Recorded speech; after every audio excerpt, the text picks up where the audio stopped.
बताएं जरा। देखिए अभिषेक जी, ये मैं आपको बता दूं, हमारे कांग्रेस के जो राशिद अल्वी जी है, उन्होंने कहा, वो इसलिए कहा कि भारत के प्रधानमंत्री आदरणीय नरेंद्र मोदी जी अभी मानसून सत्र गया है, शीतकालीन सत्र थोड़े दिन बाद आएगा, बीच में अचानक 4-5 दिन का सत्र बुला रहे हैं और मोदी जी देश को हमेशा अपने स्वार्थ के लिए, भारतीय जनता पार्टी अपने स्वार्थ के लिए देश को चौंकाना चाहती है। हमने कोरोना काल में भी देखा, 8 बजे देश को संबोधित करेंगे। ये कोई इमरजेंसी कॉल नहीं है कि साहब कल से कोई लॉकडाउन लगाना है तो अचानक कोई सत्र बुला लिया जाए।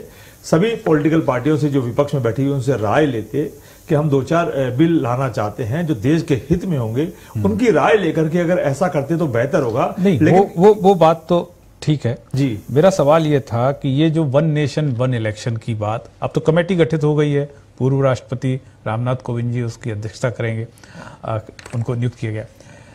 इसको लेके जैसे संजय राउत कह रहे हैं कि षड्यंत्र है, तो वो तो सवाल शिवसेना से वही षड्यंत्र, ओवैसी भी कह रहे हैं संविधान के खिलाफ है। कांग्रेस ये कह रही है कि जो मेरा सवाल था कि राशिद अल्वी ये तानाशाही है।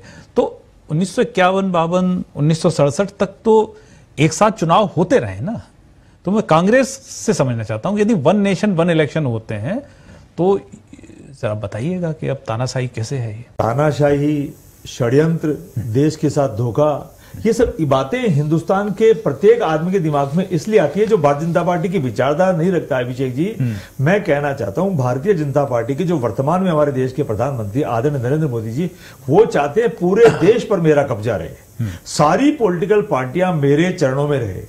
वो चाहते हैं देश को जैसे मैं न चाहूं वैसे नाचता रहे देश, जब चाहूं मैं जीएसटी लगा दूं, जब चाहूं कोई नोट बंद कर दूं, जब चाहूं मैं काला धन ले आऊं, जब चाहूं मैं कुछ भी कर दूं। तो ये चाहते हैं मोदी जी, और हम विरोध करते हैं। हम चाहते हैं कि देश के टुकड़े नहीं हो, देश में सद्भाव बना रहे, सभी राज्यों के साथ समान व्यवहार हो, सभी भाषाओं के साथ समान व्यवहार हो। मोदी जी चाहते हैं जैसा मैं चाहूं जैसी। अच्छा, एक और बात बता दूं, मैं भारतीय जनता पार्टी को भी कान खोल के सुन लेना चाहिए।